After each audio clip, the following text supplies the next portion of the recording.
I just finished the show yesterday, and I hated every single episode except for the first one.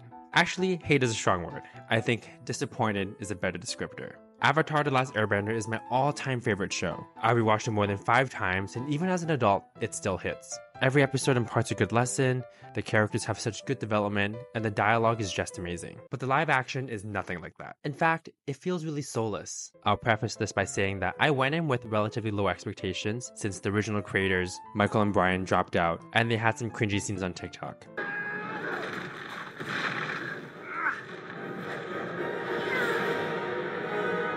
But my hopes did go up with the first episode. I liked how they added the backstory of the Fire Lord Sozin, planning the Air Nomad genocide, and the actual war between the Air Nomads and the Fire Nation.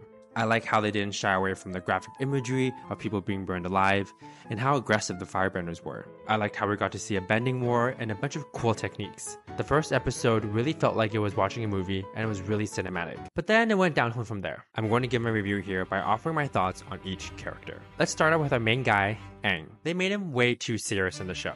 He keeps talking about having to fulfill his destiny and save the world and master all 4 elements. But in the animated series, Aang is a goofy kid. He shies away from his duties, he goofs off with Sokka and Toph, and is generally pretty chill. But in the live action, he loses most of these qualities and he becomes a pretty much one-dimensional character. The actual actor, Gordon Cormier, seems pretty cheerful and playful in real life, more similar to the actual Aang. And I wish they showcased more of that personality. But I think in general, his acting was pretty subpar and isn't very convincing. And I know that he's just a kid, but there's a lot of great child actors. Between him and Millie Bobby Brown in Stranger Things Season 1, there's no competition.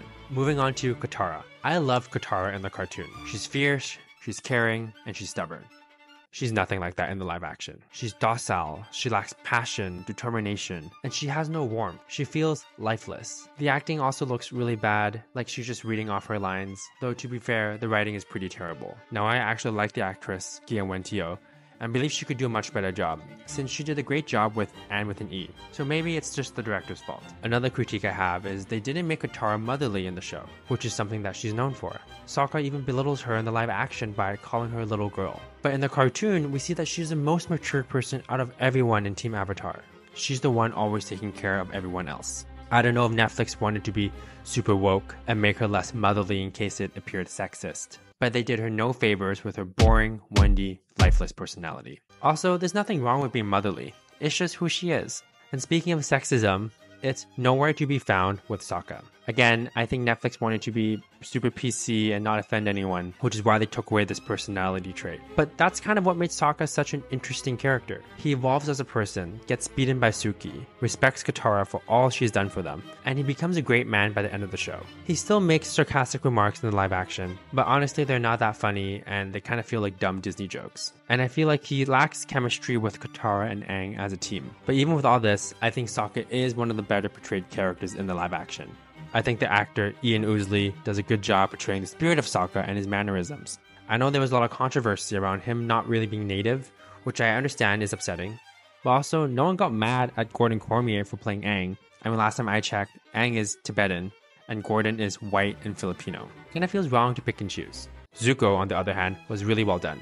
I think they kept him pretty true to the show, his angry, spoiled, sassy self in Book 1. Dallas Liu does a great job portraying him, and he really gives off, I need to restore my honor and find the Avatar. He did his research, made the best of the script, and is probably one of the more seasoned actors on the show.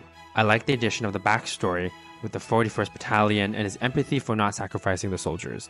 I think this adds to his character development, though in the cartoon, Zuko doesn't really go through his redemption arc till Book 2 and Book 3. Obviously, I think Dante is the best Zuko ever in the OG cartoon, and nothing will ever compare, but Zuko in the live action is pretty good.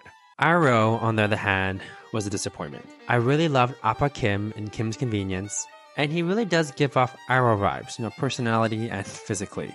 But the live action writing made him so serious. He doesn't troll Zuko that much, doesn't even appear that wise, and isn't very carefree. Iroh is supposed to be like your funny, wise uncle, but instead we got a serious, kind of monotonous adult figure. As for the rest of the Fire Nation, Ozai, Daniel Day Kim, no complaints there. Azula, I think, was mediocre. She didn't give off invincible, terrifying, psychopathic vibes in the live action. I tried to gaslight myself into liking her portrayal, but I just couldn't. Maybe it's the writer's fault again, but Azula in the show just didn't give off a threatening feel to her, and she didn't really embody the spirit of Azula. I wasn't convinced. He's done the impossible. He's done nothing. And as for Mei and Ty Lee, I don't even know why Netflix included them, and only have 2 lines and 10 seconds of screen time. I know people are unhappy as well with the visuals, saying Mei and Azula look nothing like their cartoon versions. Be that as it may, I think the biggest sin here is the writing, which don't do the characters or actors any justice. So all in all, I think the show is a flop. I don't know who they were making it for. It's a disappointment as a fan service show for the people who originally loved the series, and it's a disastrous, mediocre show as a standalone series for new audiences. For $120 million with $50 million an episode, it goes to show that money can't always buy quality. I know I'll come off as a hater, but as someone who loved the original show so much, I just can't help but be disappointed. It's objectively a bad show, no matter how hard to try to defend it. At least there's hope for the new animated movie in 2025. That I have high expectations for.